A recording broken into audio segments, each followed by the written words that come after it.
So we got some goodies for you today, and it's up to date and it's showing you what happened.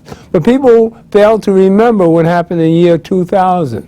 Now this is before 9/11. Then we have a lot to say about 9/11. But I'm going to introduce to you Fahrenheit 9/11 with Michael Moore. Enjoy it, and we'll be right back at you. Graham, can you see this? Nope. No. I'm going to switch over. I'll come back after the video.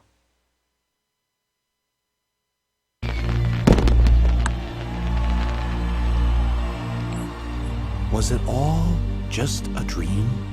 God bless you, Florida. Thank you. Did the last 4 years not really happen? Look, there's Ben Affleck. He's often in my dreams. And the taxi driver guy, he was there too. And little Stevie Wonder, he seemed so happy, like a miracle had taken place. Was it a dream? Or was it real? And the taxi driver guy, he was there too. Election night 2000. Everything seemed to be going as planned. In New York, Al Gore is our projected winner. The Garden State is green for Gore. Was it a dream? Mr. Gore is the winning delegate. This state has voted. Or was it real? Give me 1 second. I'm so sorry to interrupt you. Mike, you know I wouldn't do this if it weren't big. Florida goes for Al Gore. CNN announces that we call Florida in the Al Gore column. Oh. Then something called Fox News Channel. Graham, you got to stop playing on your computer. You can hear it. I interrupt you. Fox News now projects George W. Bush the winner in Florida, and thus it appears the winner of the presidency of the United States. All of a sudden, the other network said, hey, if Fox said it, it must be true. All of us at the networks made a mistake. Okay, I'll take it down. Florida in the Al Gore column. It was our mistake. Now, what most people don't know is that the man who was in charge of the decision desk at Fox that night, the man who called it for Bush, was none other than Bush's first cousin, John Ellis. How does someone like Bush get away with something like this? Well, first, it helps if your brother is the governor of the state in question. You know something? We are going to win Florida. Mark my words. You can write it down. Second, make sure the chairman of your campaign is also the vote counting woman, and that her state has hired a company that's going to knock voters off the rolls who aren't likely to vote for you. You can usually tell them by the color of their skin. Then make sure your side fights like it's life or death. I think all this talk about legitimacy is way overblown. And hope that the other side will just sit by and wait for the phone to ring. And even if numerous independent investigations prove that Gore got the most votes, If there was a statewide recount under every scenario, Gore won the election. it won't matter, just as long as all your daddy's friends on the Supreme Court vote the right way. While I strongly disagree with the court's decision, I accept it. What we need now is acceptance. We have a new president-elect. It turns out, none of this was a dream. It's what really happened. On the day the joint session of both the House of Representatives and the Senate was to certify the election results, Al Gore, in his dual role as outgoing vice president and president of the Senate, presided over the event that would officially anoint George W. Bush as the new president. If any congressman wanted to raise an objection, the rules insisted that he or she had to have the signed support of just one senator.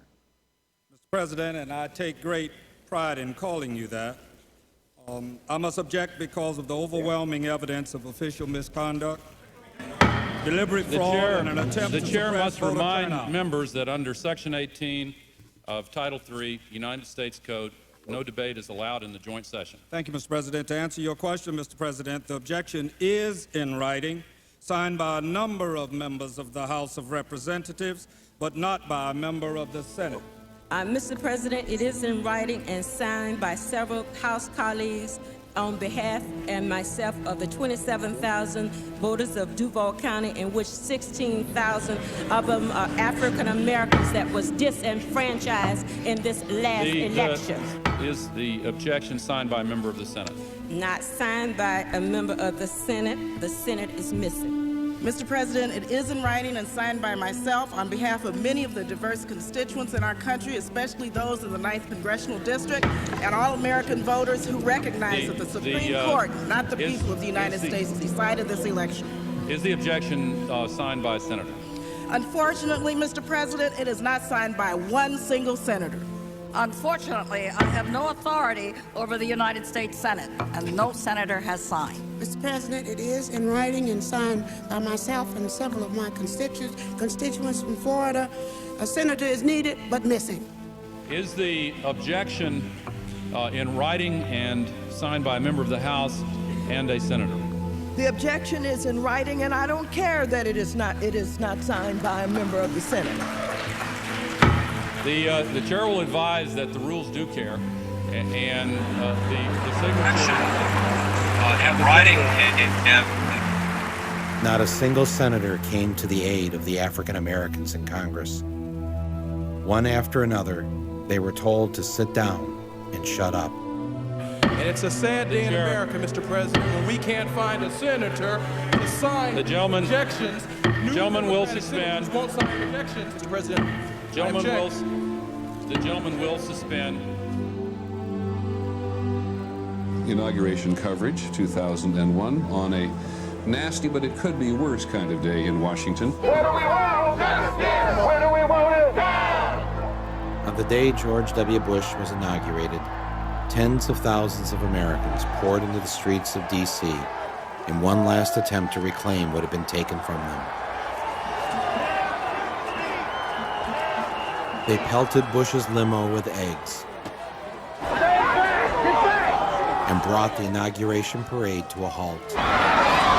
The plan to have Bush get out of the limo for the traditional walk to the White House was scrapped.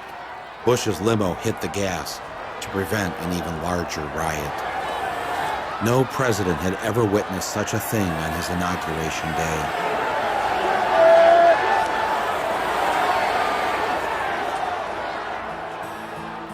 And for the next 8 months, it didn't get any better for George W. Bush.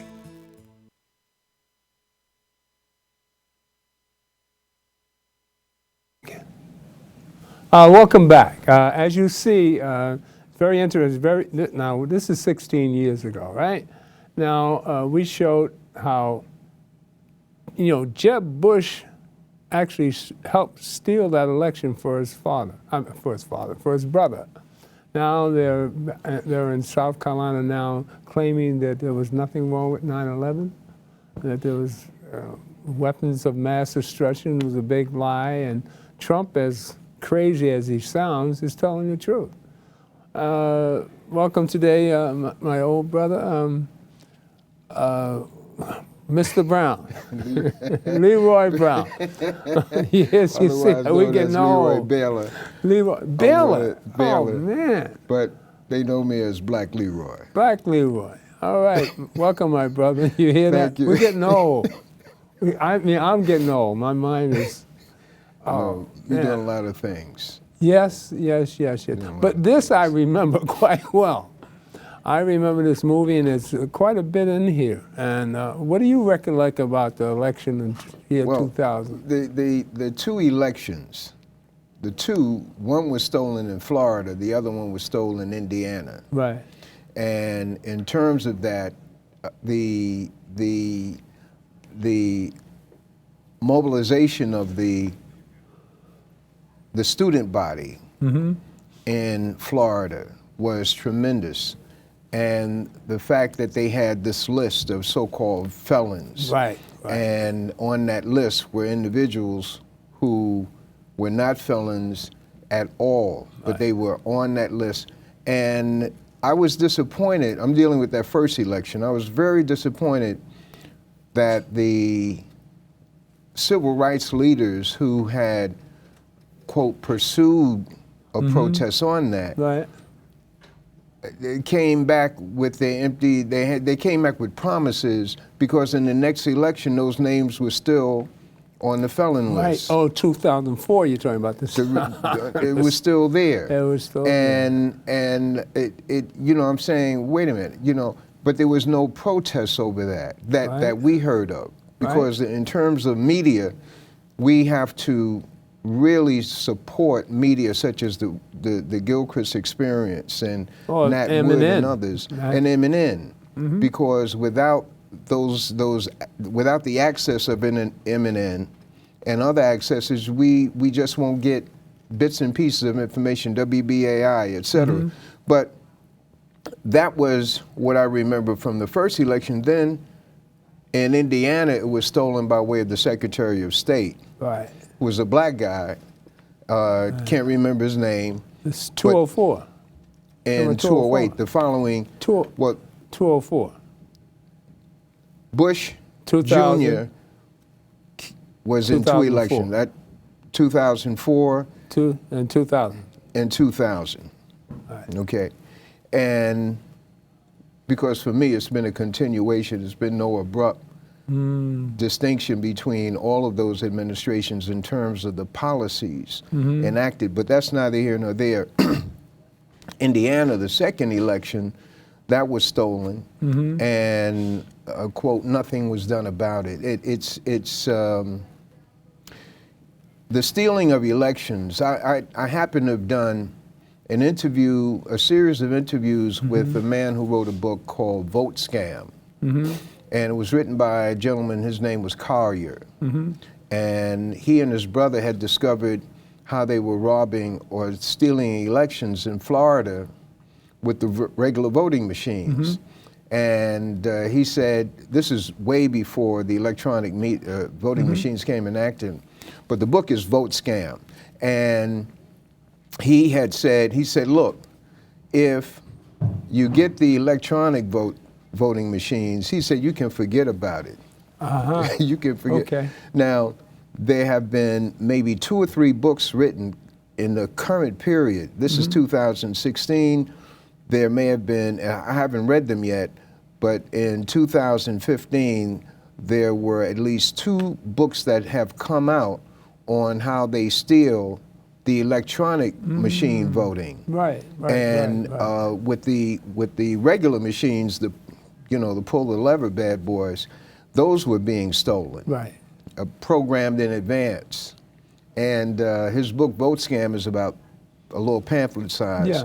And he died, but every major election, I would call him and get his assessment on the election. So I would have called him for this upcoming election, so-called election, and gotten his insight. So when you ask me about Fahrenheit, there are other materials that are out here that talk about how the voting process has been stolen in America.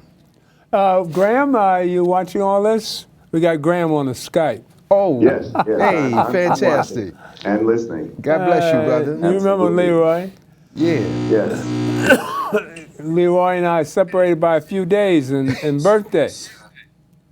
Yeah, you've got the stealing of your. just a few days. I say you get it delayed.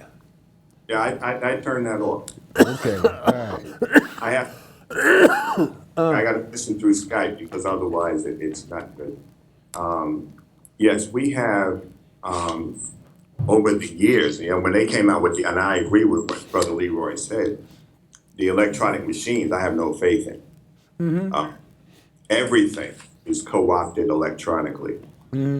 If people can hack into the Department of Defense websites, wait, there's no way in the world that you can think that you're voting and that your vote is secure.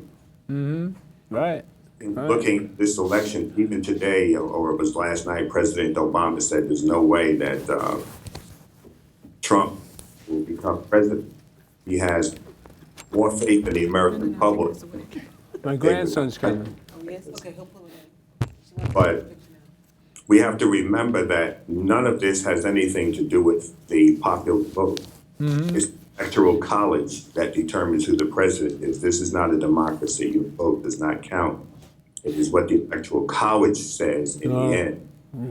Kennedy did not have the popular vote in 1960. He had the electoral votes, which gave him the presidency. Mm-hmm. And there are areas wherein Hillary Clinton unquestionably defeated Barack Obama, but he was able to rack up more electoral votes. Right. And that's what gave him the presidency. So these voting machines, they're part of an illusionary process whereby people think, we all think, you can vote for a mayor, you can vote for a governor, but when it comes to the presidency of the United States, that they don't leave that up to the people. That's left to a select group to determine that person, regardless of what the general public thinks or wants as a president, whoever they may want. Did you notice in the scene in the Senate where Al Gore was president of the Senate and he's banging, telling these black people to keep quiet and not protest for him being ripped off from becoming president? Now, That what was says a that lot. like? That says a was lot. weird. The inner workings of government. If he really wanted to be the president, if he was serious about it, he would have put up a fight. People contest elections over 1,000 votes, 2,000 votes, even 2 votes. But there was nothing that Al Gore. Why do you think that happened? I think he was told to keep his mouth shut or he'd get whacked in the head with something. That's it, right? It seemed that way. And not one senator would protest. Not one senator out of 50 would say anything. Well, you remember what happened to Martha Mitchell. So when you open your mouth, you suddenly come down with some type of illness and you're dead in 2 months. And your spouse will just be looking on without a tear in their eye. So it was very evident in the way that Al Gore handled that session and the way that the black members of the Senate were treated. And they were disenfranchised. Definitely. We spent a night with Sister McKinney years ago down the Lower East Side discussing all of the events that went down. And it's very evident that the electoral process on the federal level is very questionable, even now looking at the installation of the next Supreme Court Justice of the United States. Well, you know what I'm going to do? I'm going to play the next one, which is about the Iraq War. Now, we're just going to move up 3 years because I think Bush needed something to do in 2001, right? He needed, because things were, you saw in the piece there, they were throwing eggs at him, they were protesting, and Bush more or less went into hiding for a year 2001. Now, we'll show what happens. We're going to update it up to 2003. Now, we're just about to go, this is after 9/11. Well, maybe I should play 9/11 first to give you an idea of the conspiracy there. Now, we have a long piece on 9/11, but I won't play the entire thing. But we're going to show what happened with Silverstein. You remember Silverstein? Now, Silverstein leased the World Trade Center, I forget how many millions, 9 months. He got 2 for 1. 9 months before they were, he leased it. They didn't buy them, he leased it. But I forget how many millions, $8 million, I think, or something like that. And then he put insurance on, double indemnity, in case there was a terrorist attack. You tell me this, now we're going to show you what happened to Building 7 that wasn't hit by any plane. Yet, now it takes time to put in planned demolition. It takes months to plan to take down any of these buildings. Now, we're going to show you how they took down Building 7, all right? Never mind the other 2 larger size ones, right? Now, people think that 2 planes can hit buildings this size and come down, come on, in 10 minutes? Now, we're going to show you the buffoonery of all the jive stuff we've been fed. Now, black people, wake up. Now, we know the deal, all right? But the rest of the planet's running around like 9/11 was knocked down by 2 planes? Come on. No, it's a big lie. Now, we're seeing in this election all these lies that are being told. And Trump, a New Yorker, screaming the loudest. But he's telling you about the real deal. All right, now we're going to tell the real deal about 9/11. All right, now run that piece. We'll be right back at you. Few seconds, he took his hand off, and you heard 3, 2, 1, and he was just saying, "Just run for your life, just run for your life." And then it was like another 2, 3 seconds, you heard explosions, like boom. It's like a distinct sound. This was boom, and like you felt, sounded like a countdown. And at the last few seconds, he took his hand off, and you heard 3, 2, 1, and he was just saying, "Just run for your life, just run for your life." And then it was like another 2, 3 seconds, you heard explosions, like boom. It's like a distinct sound. This was boom, and like you felt a rumble in the ground, like almost like you wanted to grab onto something.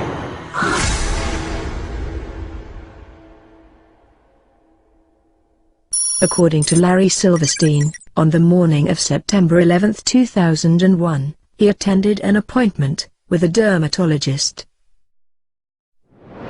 Where were you on September 11th? I was home. And the only reason I wasn't where I was every morning subsequent to the 26th day of July,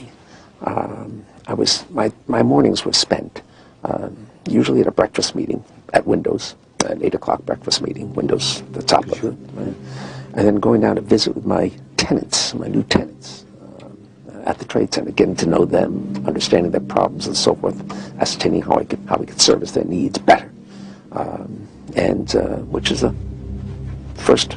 one of the first things you do when you acquire a property. You begin to meet your tenants and start talking with them. And so my mornings were spent at the Trade Center, and then by noon I was back uptown.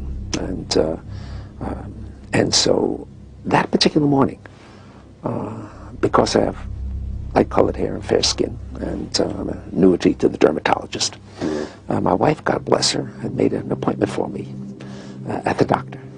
And I remember dressing to go to the doctor. I'm finally saying to my wife, I said, "Sweetheart, I've got so much to do downtown. I got to cancel this. I've got to go downtown." And she said, "You're not going to cancel this appointment. You're going to the dermatologist." And, having been married now to the same woman for 46 years, you get this sense of determination on occasion, their voices. And I said, okay, yes, dear, I'll go. And then just minutes later, received a telephone call to turn on a television set and witnessed this horrendous circumstance. The first plane hitting, and then the second plane hitting. Of course, with the second hit, it became obvious that this was terrorism.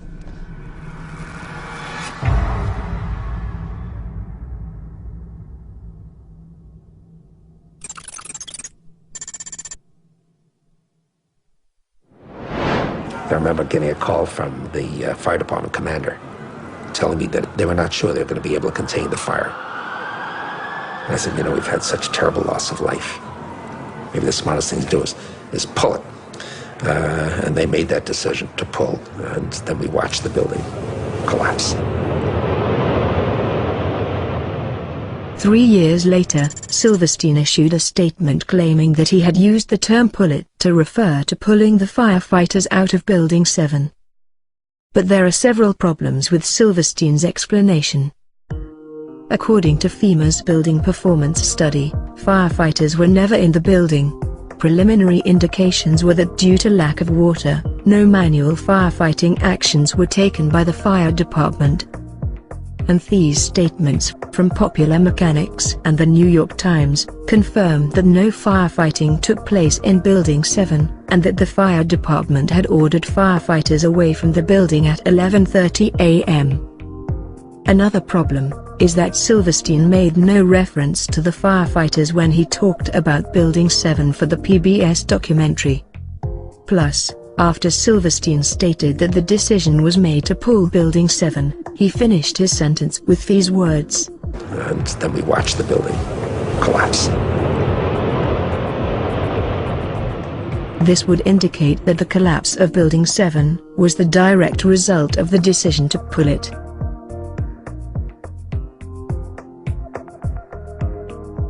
As a successful property developer, Silverstein would have gained considerable experience in hiring contractors to carry out controlled demolition of buildings.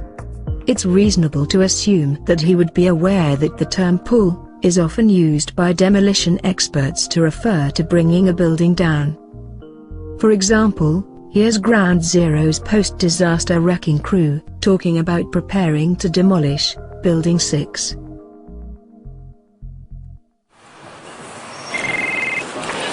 Hello? Oh, we're getting ready to pull Building 6.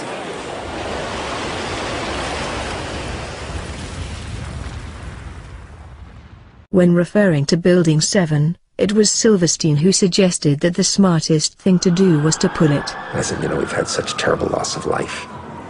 Maybe the smartest thing to do is pull it. And because Silverstein has more knowledge of controlled demolition than he does of firefighting, it is reasonable to assume that he was referring to pulling the building down. In an article titled "Shame on Jesse Ventura," Fox News journalist Jeffrey Shapiro confirms that Larry Silverstein had controlled demolition on his mind on September the 11th. And it was no secret to police and others on the ground that day. Shapiro stated that on September the 11th, Larry Silverstein was on the phone to his insurance carrier to see if they would authorize the controlled demolition of Building 7. This revelation causes yet another problem for the official story. How could Silverstein expect to carry out a controlled demolition?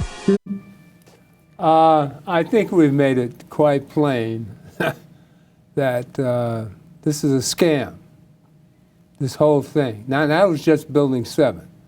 Now, what happened to Building 1 and 2? I won't go over that because I've gone over it enough.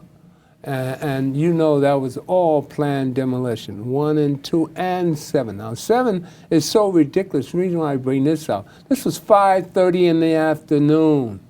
There was no firefighting in there. There was no loss of life.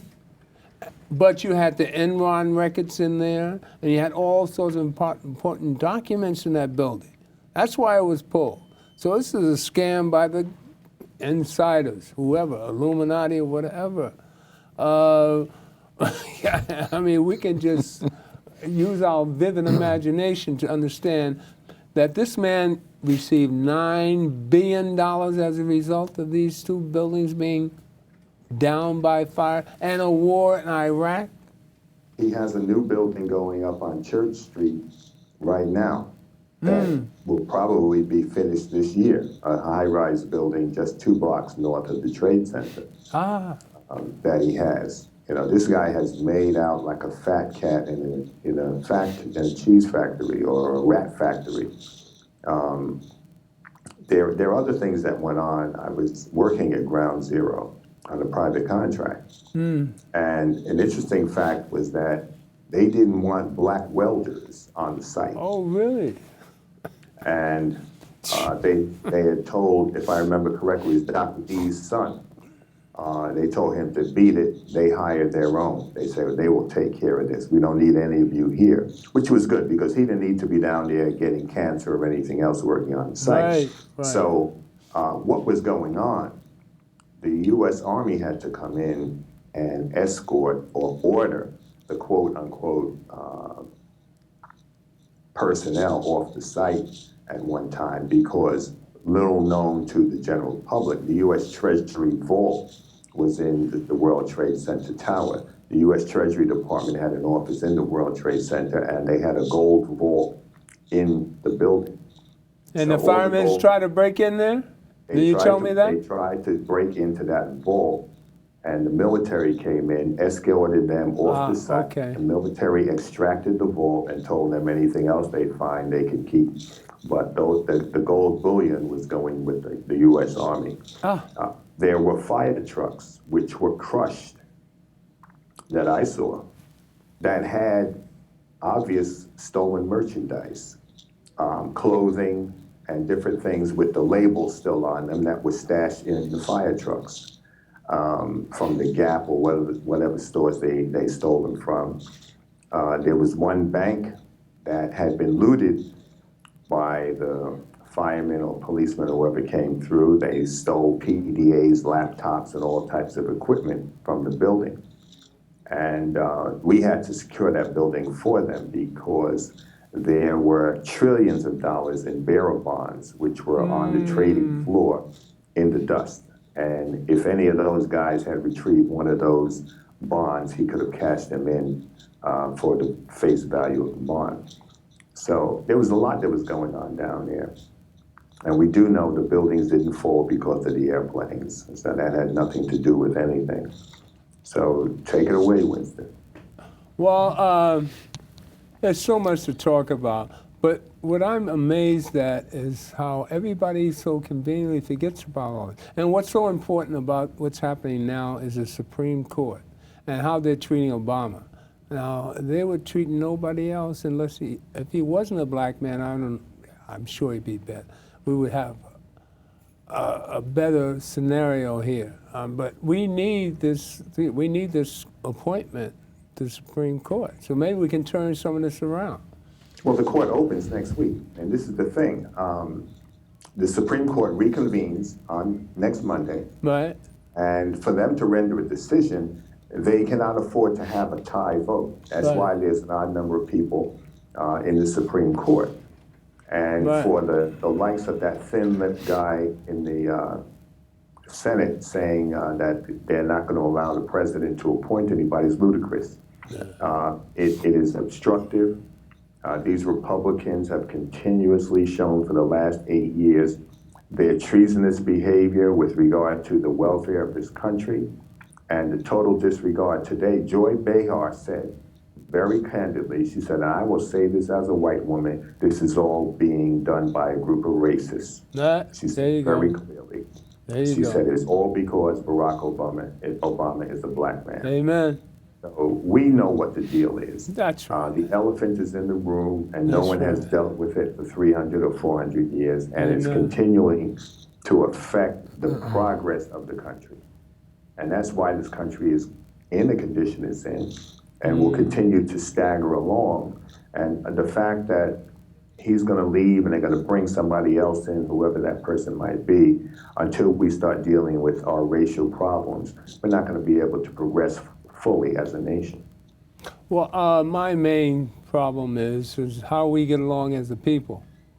And there should be some way that we can reconcile whatever differences we have amongst each other, because we know the truth. We're taking all the licks. Matter of fact, I watched a documentary of the Black Panthers last night. And I saw how Eldridge Cleaver was sitting in Africa bad-mouthing Huey. I mean, it was terrible. When you got down to it, he was safe, or maybe even paid by the FBI to say what he said. He's talking about armed resurrection, and they're speaking peace here in America. So he's safe over there, and everybody's being gunned down here in the street. But then again, I saw the beginning of it when it started out in Oakland, and the brash way they strolled into the State Department with their guns is beyond me. I mean, I don't know how you expect to get any kind of freedom if you're going to go into the state building with guns in your hand. Now, this is 1967. Well, we saw the same thing this year out in, where was it, Idaho? But they were white. I mean, come on. Yeah. Black folks can't get away with that. They did the same thing, and you had very little damage. Well, we understand the difference in the color, though. I understand the difference in the color. But white people can get away with that, but we can't. Well, that's the point I'm making. Right. Exactly. And one of the battles that we've fought against our different politics, introducing Brother Leroy and the difference between Elijah Muhammad and Malcolm X. There's a feud there. Well, what's important for me with the relationship of Malcolm X and the Honorable Elijah Muhammad is that there was a difference. There was an estrangement. Mm-hmm. However, when you look at what Malcolm, his role in the Nation of Islam, he never, to my knowledge, went back on that. He never said, hey, I said eating pork is bad, you should eat pork. Right. He never talked about giving up the respect of the black woman. Oh. He never talked about not educating your own. All those basic principles that he got from the Honorable Elijah Muhammad are still intact, to my knowledge, with Malcolm. Oh, yeah. That difference that came about is there, but it did not supersede his acceptance and still promotion of the unity of black people around the world, etc. Now, getting along with Caucasians, that's common sense, but it comes with this caveat, and that is have a knowledge and appreciation of yourself. Amen. Because our relationship with Caucasians has been one of a subservient relationship, as opposed to dealing with Caucasians on an equal basis. I've always dealt with as an equal. I'm dealing with us as a community, people. as a people. The process of making a Negro is real. There are those of us who escape that process, Right. either at the very inception of our birth or eventually in terms of coming into contact with teachings, whether it's from Malcolm, whether it's from the Black Panthers, SNCC, etc.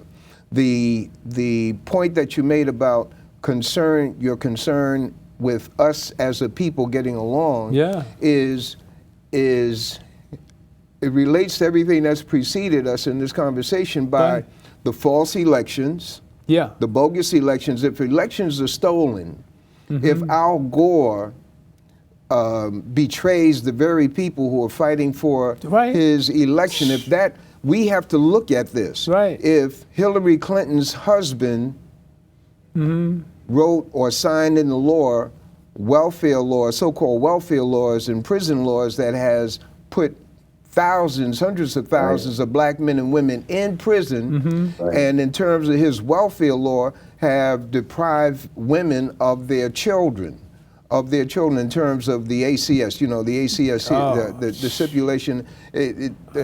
Sharon Salam informed me of that, and she can explain it better than better than I can. But when you look at the record of the Clintons, and then Hillary Clinton said about Libya, she said, we came, we saw, and he died. She's talking about Gaddafi.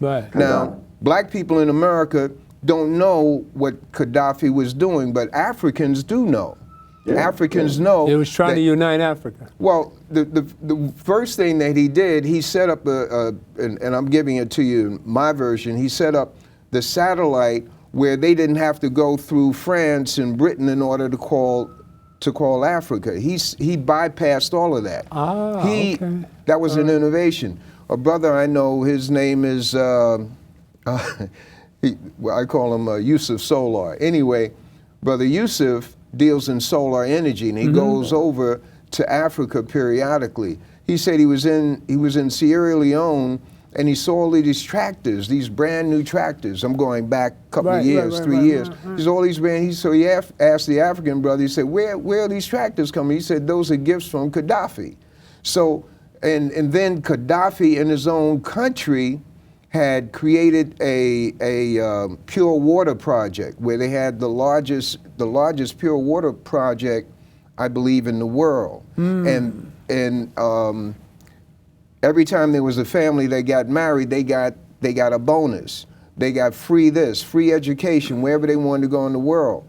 That's what was happening, some of what was happening in Libya. So when they came in and destroyed Libya, which they're doing now, they're still doing that now, you look at Hillary Clinton, you know, when you see Negroes, and I used to work in marketing, and I know how to buck dance. I know how to shin and grin.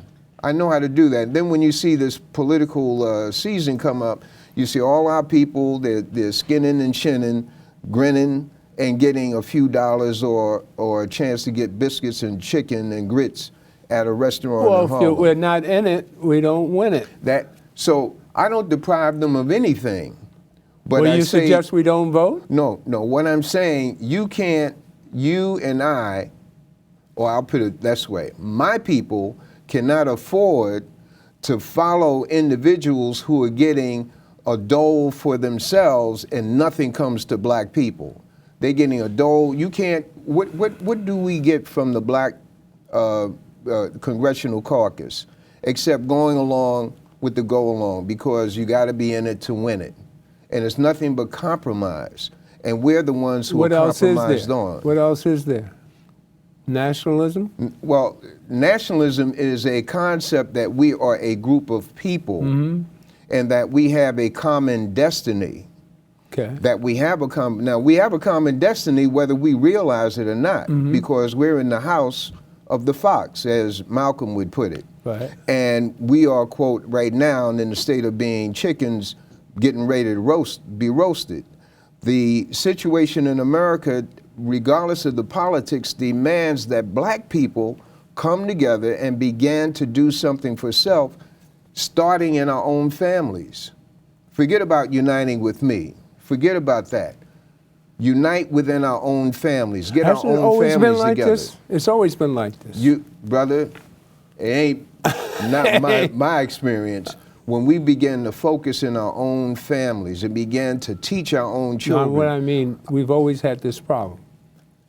Problem? The problem of getting along with each other, we used to take care of family a little better than we do today. Well, I'll put it this way. The Honorable Elijah Muhammad prophesied that one day the truth would be plain enough for a fool to see. When you and I see the hell that black people have been going through in terms of what is called police brutality. Oh, yeah. There is no difference than 1941 except the video. We now see video. So that which we were blind to yesterday, we can't say we didn't know. So when we see this, you say, all right, Brother Wilkinson is on the phone. He says he's in police force background himself. So it's what do? Do you remain a victim, or do you come together as a group of people with a united front? Forget about guns, but if you come together as a united front, that's the biggest thing that can be done in our favor today. And the only person I see out there doing anything about police brutality is Reverend Sharpton. No, he's not the only one. That's not true. Who else is out there? Near true. Who else is out there? Not even near true. Who else is out there? There's something going on all across the country that people Speak up. are involved in. Like who? Give me somebody else. There are groups and organizations, not only in New York, they're in Philadelphia, they're in Chicago, they're in Detroit, they're all across the country. There are people speaking out against police brutality. Oh, speaking out. He's the only person about police brutality. And He's the most organized. He's the most organized I can find. Before he was born, people would be dealing with police brutality. You could just open up the computers, go on the internet, and you will see people that was talking about the ills of police. Martin Luther King spoke against police brutality in the 1950s. All right? This is nothing new. There's nothing new. He's not the only one talking about it. He's not the first, and he's not the only one talking about it. Well, he's my hero. That's good. But don't say he's my hero. He's the only one I see any being effective with it. Hero. And he has. That's an erroneous statement. No, come on. I see it for myself, man. Well, let me interject. I see it for myself. Let me interject. There's the brother in New Jersey. Is Al Ham? Is his name Ham? The brother in New Jersey. Was that a Nan chapter? HAMM. He's way out in the forefront in New Jersey, right in Newark. So there are people. There's a retired guy over there that was working with us many years ago, over 25 years ago. Yeah, this ain't nothing new. Well, if anything happened to me, I'm gonna call Rev. And you First should. person I'll call. You should. We should. You should. We should. There's no problem with that. I think he's a disciple of Martin Luther King, and he's done well in my eyes. Well, it's not right for us to today, 2016, unless somebody absolutely betrays black people to disparage them, quote, in public. So Brother Sharpton does what he does. Right. Roger Ware and the December 12th Coalition, they do what they do. Right. Roger Ware. James yeah, McIntosh, he does what he does. I know all Alton Maddox, he does what he does. And so forth and so forth and so on. Sonny Carson, when he was around, he did what he did. But when it comes to police brutality? When it comes to police brutality, black people have to wake up and begin to not depend on one individual. You don't give Reverend Sharpton the title of... brother, I can't do that because I can't do that. You can't give... I give him credit, but I can't... Look. See, that's the problem with us as a people. You know, and our people don't give Barack Obama enough credit, as far as I'm concerned, and there's too much conflict between us on how we feel about Barack Obama. Well, brother, there are those of us... Now, we have the fight about Barack Obama in Libya. Definitely. All right? When you take out a Lumumba, when you take out a Gaddafi, who's portrayed as being some enemy of the United States when he was cooperating with the United States and he was giving money to people who were in the neocons. This is what he was doing to have a rapprochement. And at that point, they took him out because they despise those people who are lukewarm or come off as weak. They despise you. They respect you when you're strong, but when you compromise, they despise you. They will tell you in private. They would tell you, hey, I liked you, Winston, up until the time when you started having vanilla ice cream instead of so and so and so. They despise you. So the Honorable Elijah Muhammad, during Black History Month, there is a group at the, I'm just sliding over, brother, for the moment. There's a group of faculty, staff, and students at Manhattan, Borough of Manhattan Community College who are having a public event Tuesday, February 23rd. Okay. And it is a salute, in effect, to the Honorable Elijah Muhammad's work in America and his impact in America and beyond. The program is geared to impress our people with the works that he's done, because in terms of looking at Black History Month, there are black men and women who are very obviously invisible. Marcus Garvey, Harriet Tubman, Nat Turner, David Walker. These are individuals, some of them who are invisible. And when I say invisible, you never hear them spoken of. So it's the responsibility of people who looking at history in a very serious way to say, all right, let's pick one of them, and that the Honorable Elijah Muhammad is one. It's a public event, it's 6 p.m., admission is free, and it's a full agenda, it's question and answers, there's a panel discussion, and it's being done to set the record straight, so to speak, on the Honorable Elijah Muhammad's contributions to black consciousness in America and the presence of Islam in the black community. Okay. So that is something, and we have to have discussion groups. Like this is, cable, public, and whatnot, but we have to have discussion groups where we discuss what we have to do and what we can do, not totality, dealing with the whole plate or formula that is in front of us, but we have to deal with what piece can I do? What piece can Winston do? Nat Wood do? They can deal with communications. Others can deal with another aspect of our survival. Right. So the appreciation of the Honorable Elijah Muhammad is something that I will always promote, because when I know that I've soldiered with brothers and sisters, brothers primarily who have been former addicts and former jailbirds, but you would never know it. You would never know it. When you look at the Honorable Elijah Muhammad, he's the one who coined the phrase, respect and protect the black woman. And when women out in the street see the FOI, they feel a little bit safer when the brothers are present, and just by seeing them. So these are things that can be duplicated by churches and whatnot, the program of the Honorable Elijah Muhammad, which Reverend Youngblood has done in Brooklyn. He talks openly about studying the Nation of Islam and saying, how is it that they attract so many men?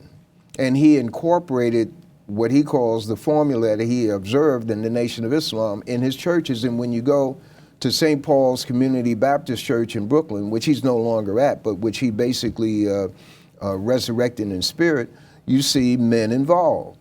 Well, I see once Reverend Sharpton and the nation get together and they come out for police brutality, and Reverend Sharpton is usually the person that brings everybody together when it comes to what That's his role. To bring That's people his role. together. That's Reverend his. Youngblood Yes. is at Reverend Youngblood is at Mount Pisgah now. Yes. DeKalb and Tompkins, and as a matter of fact, on the 28th, Reverend Jeremiah Wright will be speaking there that afternoon. Wow. Closing out the Black History Month at Mount Pisgah Baptist Church on Tompkins and DeKalb. Man, that's awesome. Okay. Jeremiah Wright is. Powerful. If you have a chance to go see that brother, he is straight with no chaser. Great. That's right. That's right. He's a bad brother. That's fantastic. And Jeremiah Wright had I've had the pleasure of interviewing him one time, but his legacy in Chicago is one of raising up a number of men and women leaders within his church. And he's done a tremendous job of creating scholars, not just a preacher, but individuals who are well versed and informed in the gospel and in the theology. He is not a light individual. He is, if you got a chance to go out there and videotape him, that would be a gem. Can you set that up, Graham? I can call Doc. I can call Doc. I'd like to be a gem. have him on the show. That'd be a smoke. It's going to be 10:30 in the morning, I believe. 10:30 in the morning he's speaking. On a Sunday. Sunday morning. Sunday 10:30. morning. I'm usually at my church. Got to be there at 9:30 to get in. It's going to be jam. That's in Brooklyn. It's going to be jam. Different, that's a different world for me.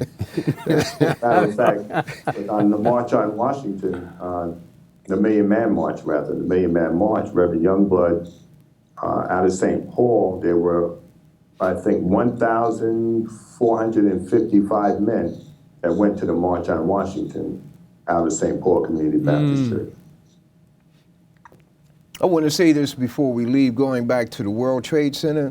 When I looked at the Building 7 coming down, my mind went back to, the Twin Towers and the amount of life of the first responders that was lost. Hey, there you try. And that